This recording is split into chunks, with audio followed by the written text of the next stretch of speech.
What's up, guys? It's Wolverine, that's Machine, Mr. GMSI himself, Brian Cage, and you're watching True Hill Heat. Who better? Nobody.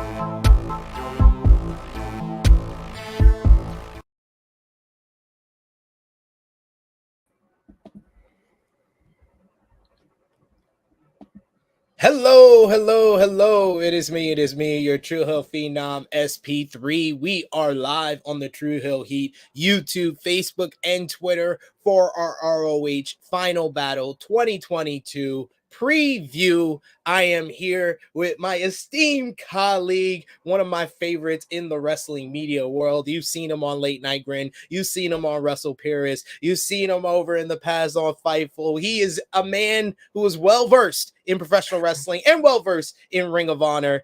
Joseph Hulbert. How you doing, sir? I'm great, man. I'm repping Sting. I have respect for the tragedy that happened to his son on Wednesday night at the hands of Samoa Joe. So, that's what I'm in a good spot, bro. We were talking before the show. We're both doing good, man. Holiday season. It's good times. Ring of Honor back on pay-per-view. A hilarious Samoa Joe match on the card. Briscoe's FTR free. We're rolling, brother. This is good times. I'm excited. I'm happy to be here as always. Are you the leader of the Ring of Honor fleet as well? I'm gonna the Honor Fleet, the Honor Nation. What was how they used to call their fans? Honor Nation. Yeah, Honor Nation. I think we need to see how this show turns out. Because I'll be honest with you, brother. Until like 2 days ago, I was like, this thing kind of looks like shit. So we'll see how it goes. I mean, we got that big match announcement on Wednesday to kind of save the day for us ROH stands. We still got it. Let's see how things develop. Let's see what this TV deal looks like. Perhaps most especially, but. Let's see how it looks. But for now, I'll be the reluctant leader if I have to be. Yeah, like seriously, yeah, I will say that I said on the other day when we did our NXT Deadline preview, I was like, I'm more interested in the card in NXT Deadline on Wednesday before Dynamite than I was in the ROH Final Battle card, because you got that Iron Survivor, although it's wacky stipulations. There's a bunch of great guys in that. Braun versus Apollo's gonna be really good as well. So I was like more interested in that than ROH Final Battle. But then they added that match, like you said, it added more juice. But in general, it doesn't seem like Ring of Honor has a lot of buzz to it. Like a month or two ago, it was pretty much like in October. I said around the time they did Jericho versus Danielson in Toronto, I was like, oh, I mean, if they did the ROH TV show, they should probably do it on Tuesday, because they did what they did. 750 against NXT with AEW, and now they're calling it AEW Presents Ring of Honor. So why not have your developmental go against WWE developmental on a Tuesday night? But now, 2 months later, I'm here like, that wouldn't be a good idea, because NXT would win the Tuesday Night War. Yeah, for sure. Yeah, I don't know. It's This card is kind of hilarious in the sense that one of the big complaints about AEW TV has been there's been too much Ring of Honor, and yet they've managed to get to Final Battle and it feels like they haven't built. Haven't built it at all. Right? Like they did all this stuff in October. That's what I'm saying. Like that's when it felt weird, like bro.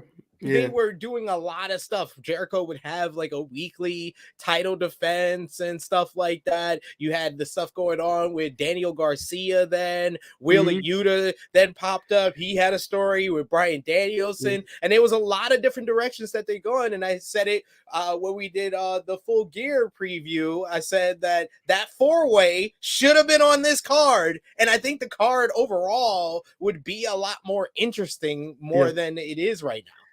It has like leftovers vibes, right? That's the way it feels. It's like stuff we didn't get around to on TV. We'll just do it on pay-per-view. Again, I just think it's amazing they've managed to have too much Ring of Honor on AEW TV without building. The one positive of that should be that Final Battle feels like a big... But yeah, they're in a weird spot with this one. Luckily, as we'll get to, they did announce that match on Wednesday, which, I mean, that's enough for me, brother. I can deal with the rest. But there's some weirdness on here. Yeah. But I think it's going to be a good show nonetheless. I'm pretty confident it'll be fun if nothing else. So we'll see. Well, we're about to get into it. We appreciate you all for joining us. Sound off in the live chat. Let us know what you think about the ROH Final Battle 2022 card. Give us your predictions in the live chat. We'll try to highlight as many of your comments as possible. But of course, if you want your comment highlighted, you want to show a little love for us during the holiday season here, send a super chat donation. We'll definitely highlight your comment and definitely appreciate those as well as they contribute to the contributors here from the True Hill Heat YouTube channel. And of course, throw the thumbs up on the video. The YouTube algorithms love that. Share it with your friends and subscribe if you are new. Hit the bell to stay notified for all the great content here. But Joe, let's get into this Ring of Honor Final Battle 2022 card. There is 7 matches announced as of this note. One of the only single non-title matches on this card is a very interesting one that we could start off with, as it's going to be Swerve in Our Glory, the former AEW World Tag Team Champions, Keith Lee. He was in Ring of Honor as a tag team with Shane Taylor, and they face Shane Taylor Promotions, which will be represented by Shane Taylor himself, and JD Griffey, who is another former tag team partner of Keith Lee. Very interesting but short story that they told here of Keith Lee being in a scenario of going across from 2 former tag team partners while being with a tag team partner, which pretty much we all thought split up at Full Gear. But here we are again with another match. But it is an interesting scenario for Keith Lee, and the spotlight is on Keith Lee, which is different from the last couple of months where Swerve kind of took the lead as the heel in the Acclaim feud. What do you think about this matchup and the little promo segment between Keith Lee, Shane Taylor, and Swerve? And who do you think wins? Well, the big rumor for this one is that this is an angle alert situation. I think there's a very good chance that Swerve leaves with their opponents here, and they are, he's back up moving forward. He's heavy's moving forward. I agree with everything you said about being interesting. I'm a fan of Shane Taylor. I think he was really unfortunate to kind of fall away when Ring of Honor kind of went under before coming back again. So I like the matchup. My pick is that this is where it gets hard, though, because the angle I'm referencing would mean that Keith's going to lose, right? And I don't see that happening. I think Keith's going to get this done one way or another, but the conclusion, I think, will be that Swerve and Our Glory, I think this is their last one together. I'm pretty confident of that. That's been a thing that's been going around a lot, was like this idea that, Swerve wants him a heater, and Shane Taylor and JD Griffey sure look like they could fill that void. So I think that's where we're going to end up. But for the sake of the match prediction, I can't see Keith Lee not winning here. Even if it becomes a handicap scenario, brother, it's Keith Lee. I feel like he's going to get out of there with a dub. So that's where I think we're at. But I'm intrigued by this. I'm happy for Shane Taylor, especially. It should be a good time. I could see also a scenario where they wrestle the whole match, a very competitive matchup, and Swerve in Our Glory. And I'm predicting them to get the W. But in the end, like they show respect between each other. You all think it's all good, and they all jump Keith Lee. I could see something like that. But I do agree. I feel like Swerve just needs a stable right now.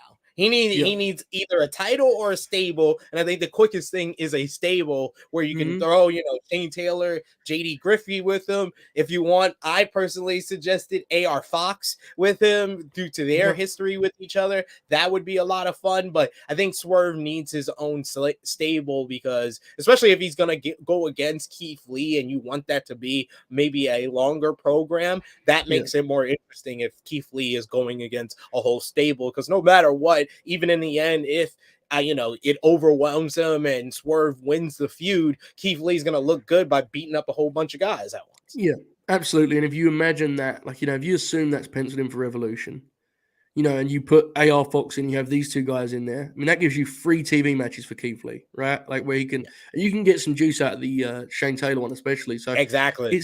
It seems like the logical play. I think your layout is probably the best. You do the turn afterwards. You can frame that whichever way you want. You can frame it as a plan all along, or you could do it as though watching the match, Swerve reached this conclusion and thought it'd be a good idea. Either way, I think that's a compelling direction to go. Swerve and Our Glory have been a great team, but it's probably about that time after all the teases, right? I know that you can go on much longer with, them in this sort of middle ground. So, yeah, I like it a lot.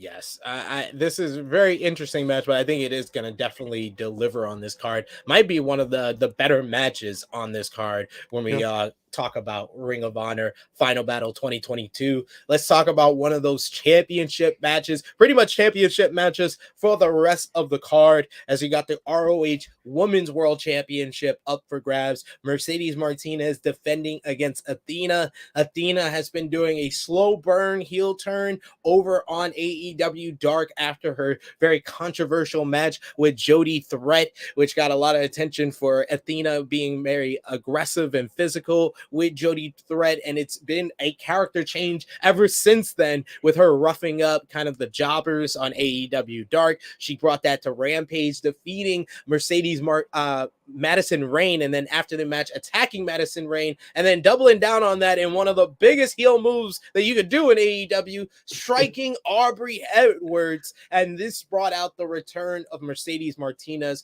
with Athena then challenging her the next week.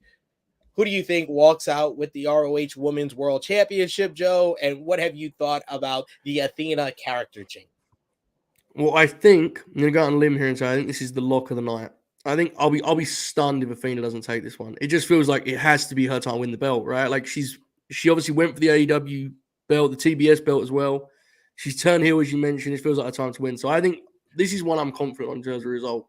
That usually goes badly for me. But we'll see. In terms of the setup itself, this match I think is one of the more compelling ones, man. I think two absolute like legends of the scene, right? I mean, veteran doesn't do it justice. Like what these two women have done for women's wrestling in the States is honestly, someone like myself, I'm not even educated enough to put into words, but huge deal, man. It's really cool to see them on this stage and on this platform. I think they've got like a combined, like nearly 40 years of experience, which is like, especially for a woman's title match, you don't often see that. So, and Mercedes, I don't think is quite the wrestler she was, but she's still damn good. Athena is just outrageously great. I mean, she's just spectacular.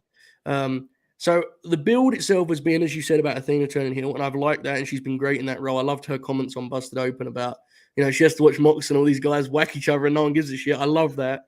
It's got to be at her time, bro. I think, this story is about her, and there's nothing wrong with that. This is, a cool situation, especially for old school Ring of Honor fans. Remember, Athena was around a little bit back in the day, so it feels fitting that she would be the Ring of Honor World Women's Champion to me. So I'm excited for it. I'm taking Athena.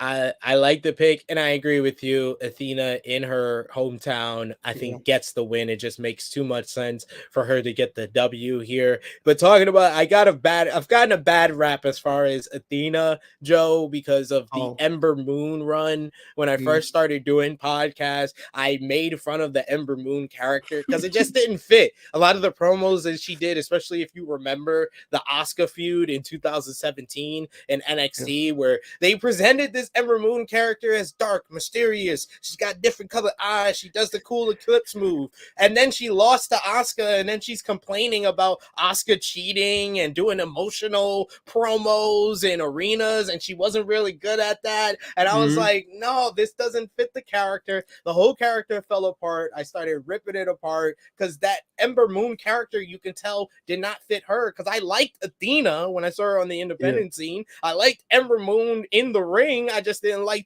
the character. That just never fit her, and they never allowed her to be a heel. This just fits, and she exudes so much more charisma than she ever did as a babyface in WWE, even before in the independent scene, and then here in AEW when she was a babyface. It's just night and day with her being this heel now. Absolutely. Sometimes you can overcomplicate these things, right? I think she needs to be someone who kicks ass and talks shit. That's it. Like, that's who she is. If you've ever seen like an interview with Athena, she's very natural in the setting of talking shit. She's good at that. Like, she's a natural shit talker. And in WWE, as you said, she was like this like mysterious, like silent character sometimes. And then they changed that, and it was a mess. That run was a weird time. The Asuka matches are great, but the build is all over the place. This feels like the right spot for her in terms of not just character, but I also feel like AEW and I guess Ring of Honor by proxy it feels like a better fit for her skill set too, right? Where like the matches get a little bit more time. Now, granted, sometimes that could be messy with squash matches, but if you wrestle a match on Dynamite, you'll probably get 8 to 10 minimum. Feels like a better suit for her skill set. Her character's right. At long last, it feels like on the national stage, Athena's where she needs to be. and ready to go. So hopefully this match delivers and we'll kind of stay on this right track. That'd be cool. Yeah, and it's pretty much kind of the position that she was in at the latter half of WWE, where we know she's experienced, but she's probably more benefit and going to get more of a spotlight on the developmental brand of this company as well as she did on the WWE brand. Absolutely. And, this brand's going to need players, right? It's going to need people that folks are familiar with. And she can help in that because she has been on WWE TV. And sometimes in the bubble, we can understate how big a deal that is. Like, there's a certain level of fame that comes with that. So, yeah, and that's what they've done with a lot of their champions is put it on like a veteran talent that can kind of hold it down. And hopefully, when they get the TV, if and when they get the TV deal, they can start building up some of their younger talent to eventually dethrone these guys. Absolutely. And then when you get there, there may be a bigger spot open up for Athena on the main roster, right? Yeah. I love we're both using main roster and developmental terms now, but you guys get what we're talking about, the AEW side of things, But yeah, she's very valuable on either side, absolutely. Next, we got another veteran holding down gold, and one of your favorites, Joe, is Samoa Joe, the king of television, defending the ROH World Television Championship against the newest signee of AEW / Ring of Honor, Juice Robinson. Juice Robinson made this challenge a couple of weeks back on Rampage, and that's the build, y'all. Like, if you watched Dynamite this week, unless you really paid attention to commentary, you would not know Samoa Joe is going to be on this show on Saturday. Look, man, Tony Khan, I know you're watching right now. We relate a lot when it comes to Samoa Joe, I also would put the TNT title on him just to pop myself. I understand. I appreciate it. You're doing a great job. You're putting him in there with AR Fox and Darby Allin who can do all the movement. He can just throw them around. It rules. I'm in on all of this. I have no complaints. This match is nuts. I have no idea where this has come from in Tony's brain. It is so weird that I need to see what he saw when he wrote it down because it doesn't make any sense to me.An is a heel, I guess, right? It's like last time I checked, he turned heel in New Japan. Anywhere else I've seen him, he's been the heel, unless he's teaming with like Chris Bay and Ace Austin, who people love. They don't love him though. It's like, is the bit going to be that Joe is a babyface in Ring of Honor and a heel in AEW? Is that the bit? Is it? I don't know. It's a very strange match. I have no idea what the kind of inspiration for it is. It makes me wonder if Caden in the chat is correct. And they say, I think Wardlow's costing Joe. I've been thinking about it because that's one of the only ways I can explain it to myself. Like, why? Yes.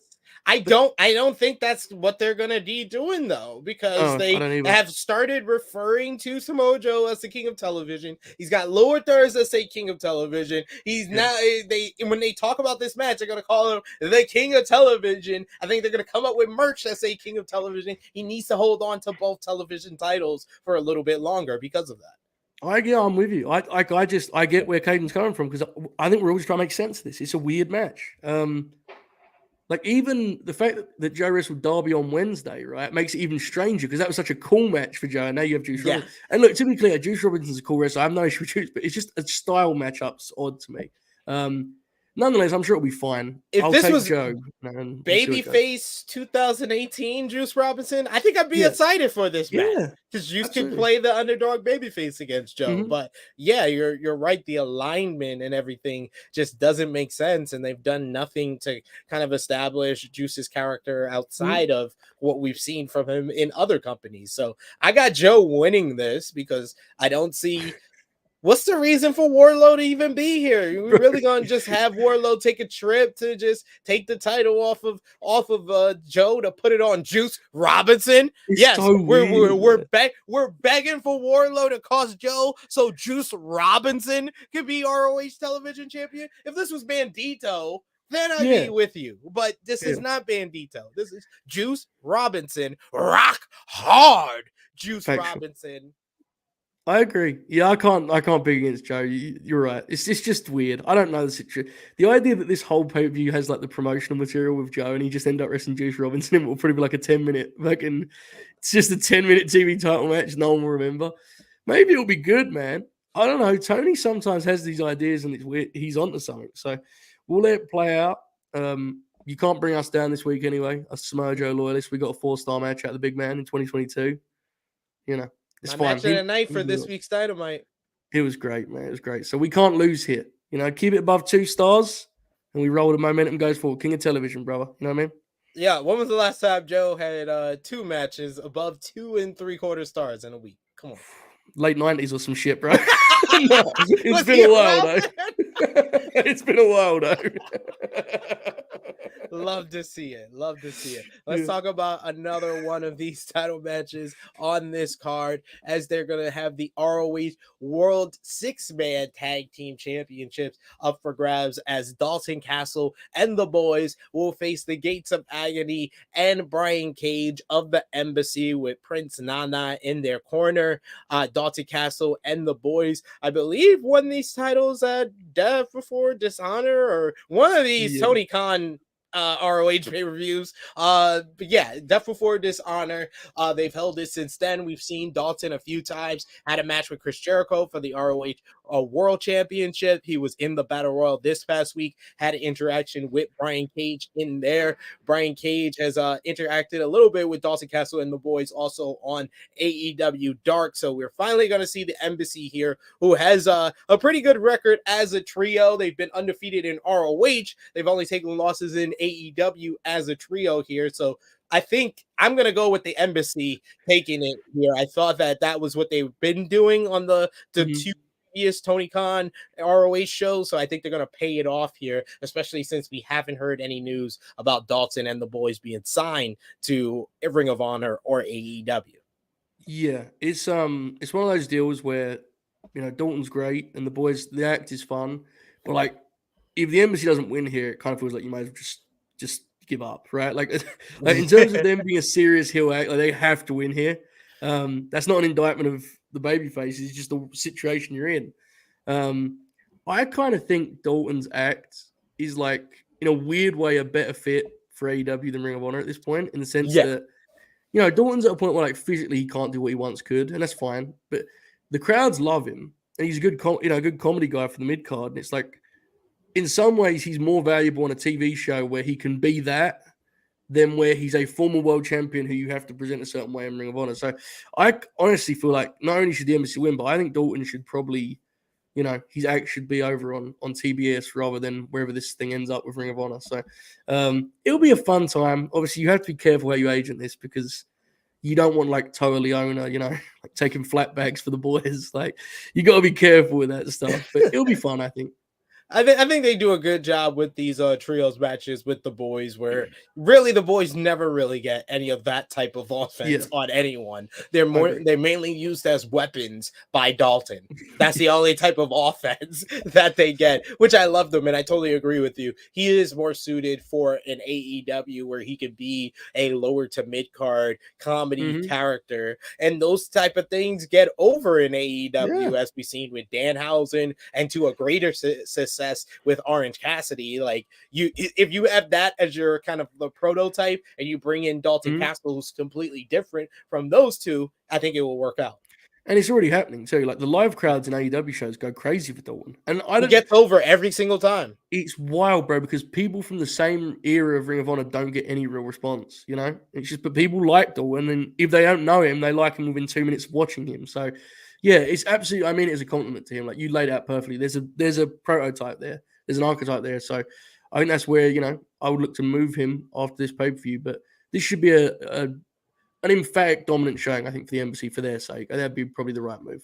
And it's so sad. Dalton Castle is a sad case when it comes to Ring of Honor for me, because, like, when he was really on the, like, trajectory towards it up, that's when he got his first injury that kind of started the domino effect. And then by the time he won the title, he was just bombarded with injuries. But I love the fact that there's these all new fans that are just discovering something, an act that's been around for like 5-6 years now. Absolutely. It is funny. Like, we just talked about Juice Robinson. Tony's definitely a big fan of that, like, block of time where Ring of Honor and New Japan were sharing time, because you could tell, we both watched that time, so you can see it, like, obviously. Like, maybe the best example was when he got O'Reilly and was like, well, here is my 4th best heel, you know, and he just, like, fucking wrestled singles matches every week. Like, he's, you know, you could see that's there. So yeah, I think Dalton's in a pretty good spot. But I agree, he could have been, man, he could have made some money. I think Dude. people probably never realized what his ceiling was for a little bit there, bro. It was crazy. He was so different for that Yeah. time in Ring of Honor, and then he was so good in the ring, and he shows flashes of that now because he's even healthier than he was as Ring of Honor champion now sure. than he was then. But yeah, he shows flashes of that strength and that explosiveness that made him kind of stand out in the ring as well. Yeah, he was a beast for a while. Like he's like he still does, as you said, he still does like the suplex and stuff. Yeah. But he used to be a monster physically. But even still, I'm glad he's got himself a nice spot here, and hopefully it continues.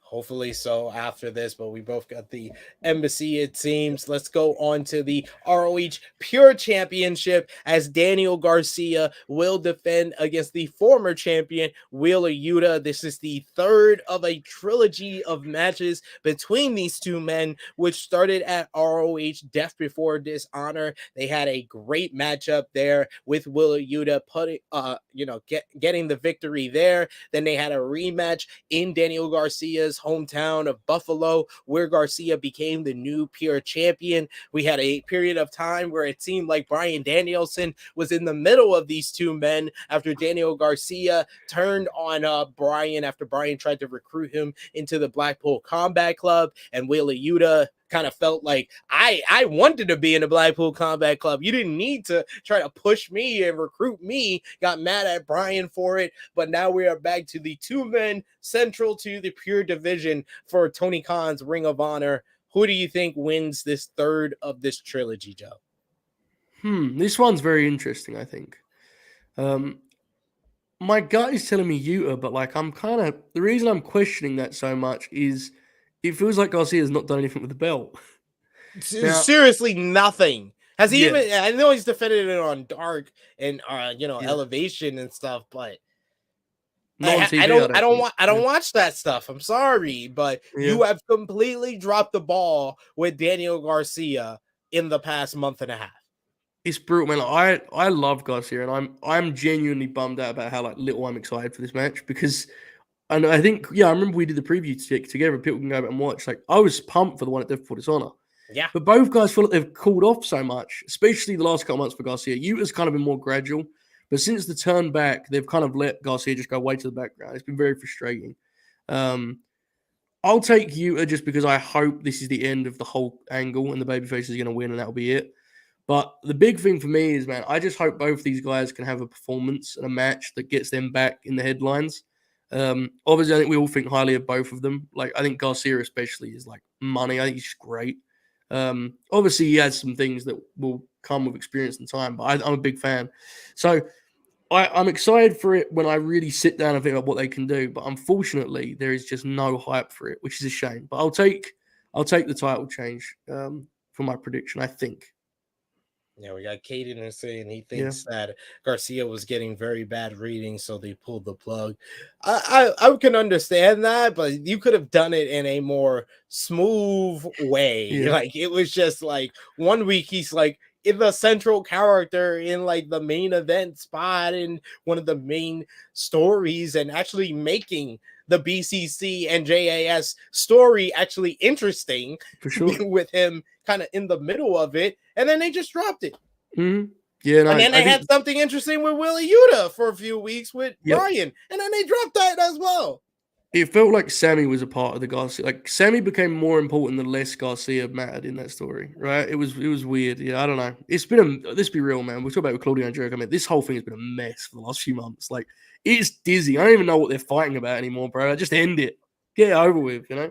Let's talk about that matchup now. It is going to be Chris Jericho defending the Ring of Honor World Championship against Claudio Castagnoli. Jericho defeated Claudio back at Grand Slam to win the Ring of Honor World Championship. And since then, Jericho said his mission was to desecrate the soul and the legacy of Ring of Honor by beating former world champions. But honestly, he's been one of the better Ring of Honor champions in recent memory. He recently had a classic bloody encounter with Tomohiro Ishii on Dynamite. He's defeated Bryan Danielson for the title. The terrific four-way back at Full Gear, where he defeated Claudio, Sammy, and Bryan Danielson, Colt Cabana, Dalton Castle, Bandito. And they have all fallen to Chris Jericho. And now here he faces Claudio, who over the last couple of months, Joe, he's shown that he does have Jericho's number to a point, defeating him decisively in tag team action, even as recently as the week before Full Gear with a sharpshooter tapping out Chris Jericho. But now we have this challenge where Claudio wanted one more shot at the title, but Jericho came up with the stipulation thanks to, I think it was Cool Hand Ange, who suggested that Claudio would be a good member of the Jericho Appreciation Society since he was a good sports entertainer. So if Claudio loses, he must join the J.A.S. We had Jon Moxley this week on Dynamite say that it's over with the J.A.S. after this Saturday. I think he's talking to all the fans that have complained about how long this damn feud has gone on, because it started in May with the BCC and the J.A.S. But the BCC was really an addition to the Eddie Kingston, Chris Jericho feud. So this feud has felt like it's gone on the whole entire year, because Jericho and Kingston started in January. And we are here now at the final battle. The show is better off being called We Promise It's the Final Battle, because this one match, I'm really like hopeful this is it. So who do you think walks out with the win? And what have you thought about the feud overall here between Jericho and Claudio and the BCC and J.A.S.? Yeah, I think you about covered it. I mean, I think, the feud it's been like a draining thing for the program last few weeks. I mean, look, it started, the Anarchy in the Arena match was incredible. Blood and Guts was really strong. They did some good stuff. There's no doubt there was some good stuff, but it's just gone on way too long, which happens a lot with Jericho. I'm in a tough spot with this match, brother. I'm in a tough spot. Here's for why. I have to pick Claudio, because if Claudio loses, the story it has to carry on, because he then joins the group. So with that in mind, I had to pick Claudio. But I will admit, as much as I want Claudio to win, it does admittedly feel weird that Jericho would do this whole bit about like killing Ring of Honor just to lose it back to the guy he won it from. It just feels odd to me. I don't. That feels like a strange place to end this. However, I'm going to work on the assumption that a TV deal is in place, and so therefore, Jericho's going to drop the belt and move on to something else. I'll take Claudio based exclusively on the fact that I cannot fathom watching more of this build with Claudio in the Jericho Appreciation Society. So I will take Claudio, even though I know that there's a very good chance I'm way off base, because it feels like there should be a more a more epic finale for this Jericho angle than just he drops it straight back to Claudio. I don't know, man. At this point, who could care?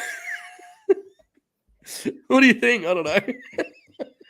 Oh Jesus! It's like I think the solution and the outcome that we're all hoping for is Claudio wins to just be done, and we can all move on from this feud. Jericho can take his next couple of weeks off the end of the year, do some touring, spend some time with his family, come back in 2023, maybe before Revolution, and have a fresh feud. But this BCC and Jericho Appreciation Society feud, dear Lord, it's been too long. Way too long, man. And it's a shame, because Claudio, I thought, was having a really nice run. And he's now, even though the matches have been good, this is important to note, these matches have all been good almost, right? Yeah. But it just takes it takes the shine off of things, because you get kind of tired of it. I mean, even Bryan, who's maybe the greatest wrestler ever, by the time he got out of this feud, it was like, please, anyone but Jericho and Guevara and these guys, Anyway. Dude, they're talking about, they seem to be setting up MJF and Bryan Danielson for Revolution, and all I'm saying is Bryan needs a bunch of wins in the next 2 to 3 months, because for this to be realistic that he's a contender for the title, he's taken some major losses because of this Jericho feud, and this Jeriverse might be worse than the Codyverse. I said it before, I'll say it again. Now, this is back-to-back years that the Jeriverse trapped a potentially tremendous stable. First it was the Pinnacle in 2021, now it's the Blackpool Combat Club, and coming out of both feuds, both stables are dead. I don't understand that at all. I hadn't even considered the Pinnacle thing. The Pinnacle deal is like a fucking lost. It was like an opportunity that went so quick. I just forget it happened sometimes. It's like that first angle they did, man, was big time. Yo, that felt like another start. Like, people talk about with Ricky Stark's promo on Dynamite. That was a star-making moment. And then there's other fans that says Ricky's had a bunch of star-making promos. MJF's another one who's had like 50 million star-making moments. But that moment where he turned on the Inner Circle and revealed the Pinnacle, it felt like one of those big moments. And then him winning Blood and Guts also felt like one of those big moments. I know he was used in the Punk. They were used in the Punk feud a little bit, but really, I kind of feel like a lot of the juice out of them was taken from the Jericho feud. For sure. Yeah, and also, I mean, we're talking about the Jericho thing. Like, Eddie Kingston's a good example too, where he got the win at the start of the feud, and by the time it ended, who could possibly even remember or care, And that's a real thing that they struggle with these feuds. Yeah, I don't know. It's frustrating, man, because again, the matches themselves are almost all hits. Like the 4-way at the pay-per-view last month was incredible. Yeah. I like Jericho and Claudio. I like all the tag matches where Jericho has been beat by Claudio. Like, it's good action, but there's just so little intrigue from a television perspective. It's just going in circles over and over and over again. So this has to be it. So for that reason, we just have to hope Jericho does not win, because if he does, then we're going to have 3 months of Claudio in the group and all that will come with that. So yeah. Yeah. I mean, I do also think it's kind of weird that Jericho pinned Claudio at Full Gear. Like, if he was going to get the shot, he shouldn't have not been the one to take the pin when you really set it up for Sammy to take the pin from Jericho, if Jericho was going to get that win there. And then also, it's also weird that if this is the end of the story and Claudio wins, it's weird if they are going to then announce that they're getting a TV deal, because you would think with Ring of Honor going to TV, you want the biggest star possible with the title, and that means that they would keep it on Jericho. I think it depends where they're planning on taping that TV, Yeah, that's true. It could be in a spot where it's like Jericho can't be on this show. I know it sounds, but there could be a thing. Because, bro, look, Jericho can't be doing the Judas entrance in a soundstage, man. That's just, you can't do that to him, He's got to be out there in front of the people. So that could be a part of it. One thing to note here before we move on: everyone be on Nigel McGuinness watch for this match. Be on Nigel McGuinness watch, because a lot of people about Nigel in this weekend, and I think there's a good chance you see Nigel. But I'll be specific in saying I think there's a real chance that he slots into Regal's spot as like the head coach. I was just thinking that. I was like, that would be brilliant booking to just have Nigel debut and then he be the new coach for the Blackpool Combat Club. Yes, something to watch. And if Nigel can wrestle, then you can look for him to do something else on this show, because I think there's a very good chance he's there. But this is the match I would circle personally. Just look out for the Brit on that one, folks. Look out for one of the only good Brits in wrestling history. I think if this was to close the show, I think that's the only way it would feel appropriate that would close the show, is if you have the ending shot is Nigel raising the hand of Claudio as the new ROH World Champion. And it would make sense for, how we were just talking about how this feels like a weird place to end the Jericho story.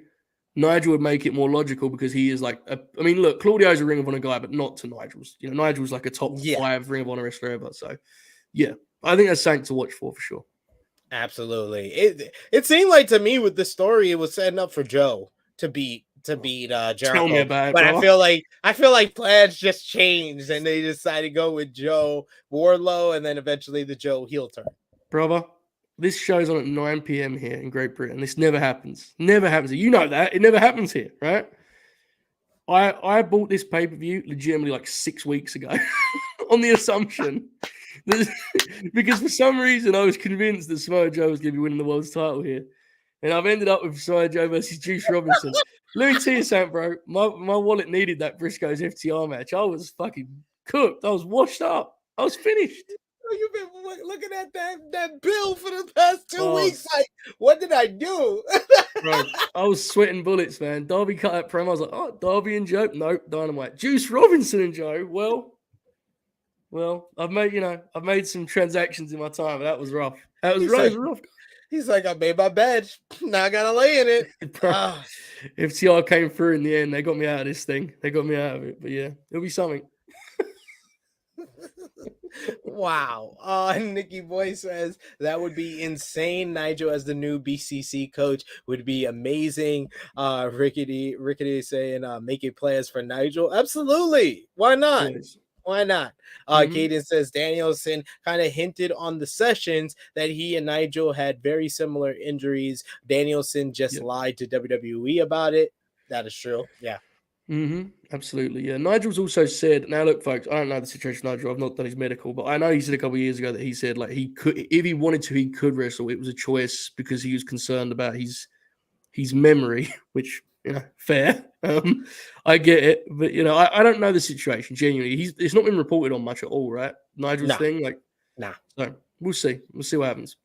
We shall see, but let's get into the main event on this show. It feels like deja vu once again, Joe. I feel like, we had you on True Hill Heat ahead of Supercard of Honor. We had you on the preview for Death Before Dishonor. Now we got you on the preview for Final Battle. So, of course, we got to end things off with the third part of the trilogy. FTR will defend the ROH World Tag Team Championships against Jay and Mark the Briscoes in a double dog collar match. It was on Wednesday's Dynamite following FTR coming up short against the Acclaim for the AEW World Tag Team Championships in a great matchup.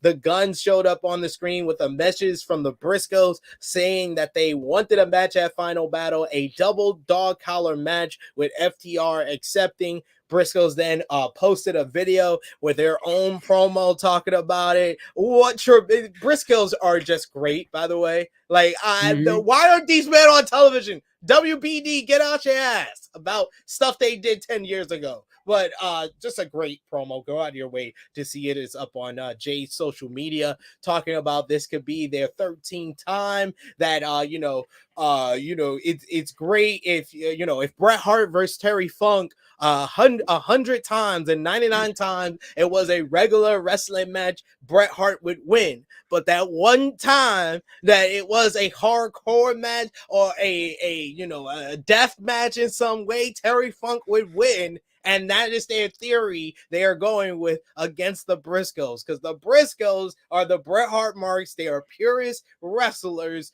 but the Briscoes don't think they are ready for the violence of the double dog collar match. Very interesting scenario here where are the Briscoes going to lose a third match in a row to FTR, or are FTR going to drop one of their titles after coming up short of getting the four crown? What do you think about FTR taking the loss to the Acclaim on Wednesday heading into this? And then who do you think wins this one? Well, firstly, I love the way they did the Acclaimed match. Giving people an actual finish and not doing the Gun Club running and actually actively teasing. Like, you guys thought we were going to run it. I thought it was very smart. I think we're headed into a time where they drop all these belts to set up the actual AEW win. I think Briscoes take this one. I would assume they drop the AAA belts. When is that show? Is the end of December, right? The show they're working. Yeah. Yes, where they're versing Hermanos Lee. Yeah. And then I would assume they're going to drop to Aussie Open at Tokyo Dome, with my guess. Yeah. And I think that will all be part of getting background to Acclaimed FTR2 for the AEW belts, and FTR get that win. And, I think that's part of the there's a lot of political maneuvering with this stuff, right, as we've found out through the years. I think that's part of it, and they'll kind of rebuild them. The big question for me is not who's going to win. I'm pretty confident on the Briscoes, actually. It's more, do they do the story you just talked about, the Briscoes alluding to, which is, this is not really as tough as they are. This isn't their bag compared to the Briscoes. Or do we get the Gun Club interference here that we all assume we were going to get on Wednesday? Because they referenced it, right? Like, the idea that FTR matched the Briscoes in this bloodbath, and then these fucking heels, the arse boys, come in and kick. I mean, that's good heat. I'm sorry. I get why everyone would roll their eyes, but that's part of the charm of it to me. So I'll take the Briscoes. I'll say they win via shenanigans for the sake of conversation. But the big thing here, bro, this is what it's all about. Like the first match they had, I've said this, on every platform I can. I genuinely think it may be like the best wrestling match I've seen with my eyes. Like it's like I've watched that match over 10 times, and it was in April. Like that match is, to me, that's like a masterpiece. The second match is great too. Yes, it is. I mean, and in a different way too, right? It's an incredible match in its own way. And now you're going to give them double dog collar. And look, folks, there's no way of putting this plot. They're going to just bleed everywhere here. Oh, it's gonna be a bloodbath, y'all. It's It's gonna be going a to be bloodbath. gruesome. Yeah, it is going to be an absolute war. I can't wait. There is something romantic to me about. I understand why everyone hates rematches, but we very rarely in this day and age get the situation where a card just needs this pairing to be a worthwhile venture. Yes. And I honestly believe, genuinely, this was supposed to be FTR Gun Club. But Tony is so aware of the discourse, quote unquote. And he knew what people thought about the card. He was like, fuck it, man. We have to do it. Let's do it. You know? I can see that. I can see Tony. I really do, that. Man. Because it came out of nowhere, right? But I mean, obviously it would because the Briscoes can't be on TV, but you get my point. Like, so anyway, the key to this is I take the Briscoes, but the result is irrelevant to me because I just cannot wait. Like, this is what it's all about. Two of the best tag teams ever, in my view. And through 2 matches, they ain't missed yet. I don't think they're going to miss on Saturday. So I'm fired up, brother. I'm ready to go. Yes, I'm ready to go. Briscoe's FTR 1 is definitely in my top 5 matches of this year for damn sure. Definitely one of the best tag team matches I've ever seen. The second match was one of the best 2 out of 3 fall tag team matches I've ever seen, and that was just an epic showdown in the main event of Death Before Dishonor. And I just think this one is just going to be brutal. It's going to be brutal. It's going to be bloody. It's going to be physical. If it's any indication of the physicality we saw in the first match, then the second match turned it up even just a little bit more, and this one now with double dog collar, it's gonna be a bloodbath. It's gonna be a mess. But I agree with you. I'm gonna go with the Briscoes taking the win here. I think that FTR is gonna probably start to be dropping these titles. I think Aussie Open is gonna beat them at Wrestle Kingdom. Probably Hermanos Lee gonna beat them in AAA for those titles, and then you could do FTR versus the Acclaim 2 at Revolution. I don't know if they would win there because of the contract being, expiring in April 2023. But if you're Tony Khan, you would want one more big match out of them. And the biggest match you can do is them for the AEW World Tag Team titles. And if you know they want their contract to expire and they're going to take time off, you could do it like career versus title or something like that, or AEW career versus AEW World Tag Team title match. Yeah, absolutely. There's a lot of options. I don't, obviously none of us know the situation. I personally think both parties fully intend to extend their deal. We will see, because it is a different landscape. For FTR specifically, it's very different with Triple H in charge than if Vince was in charge, right? I mean, lest we forget what Triple H did with them last time around. So I think there's a chance for sure. My guess would be that rather than their contracts expire, they're the World Tag Team champs. But I don't know if you've heard any read on that. That's guesswork, folks. It's just guesswork. But we'll see where it goes. Either way, we're gonna get some great tag team wrestling. That's what FTR do, right?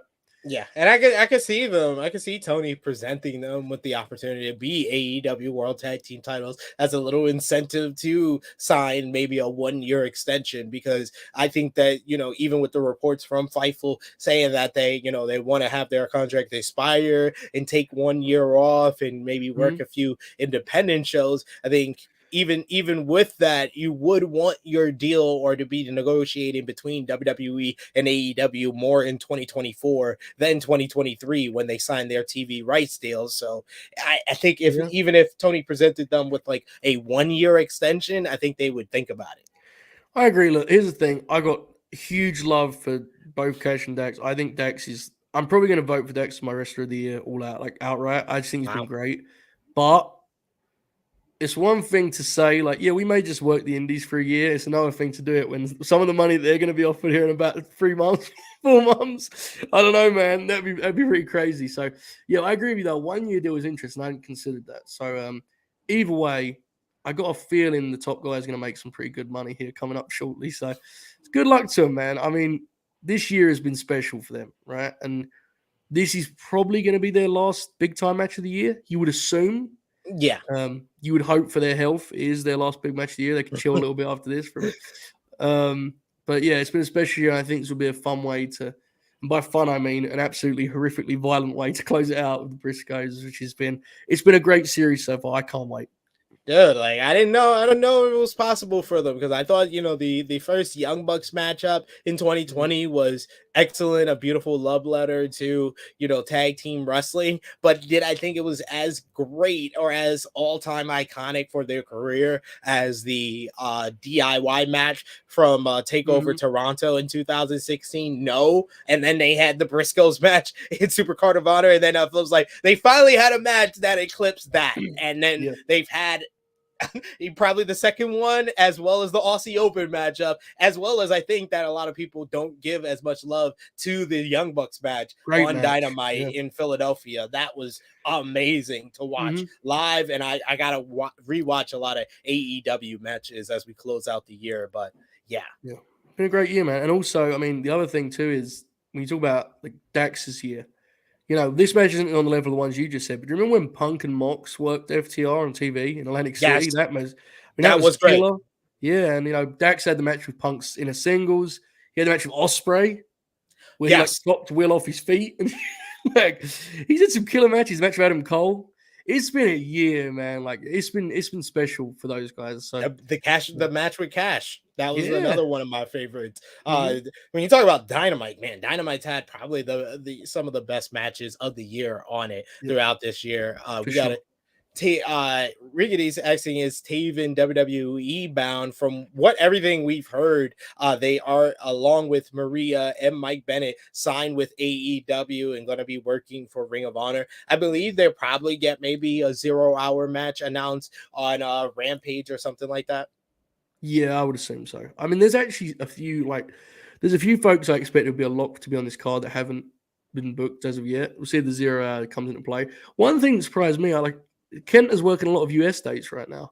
And I was convinced, I was absolutely certain Tony would book him for Final Battle because of course, it's Kenta, that doesn't appear to be happening. So if we won't get Kenta, we may not even get the Kingdom. I don't know. I mean, it's a weird, it's a strange card. No Bandito.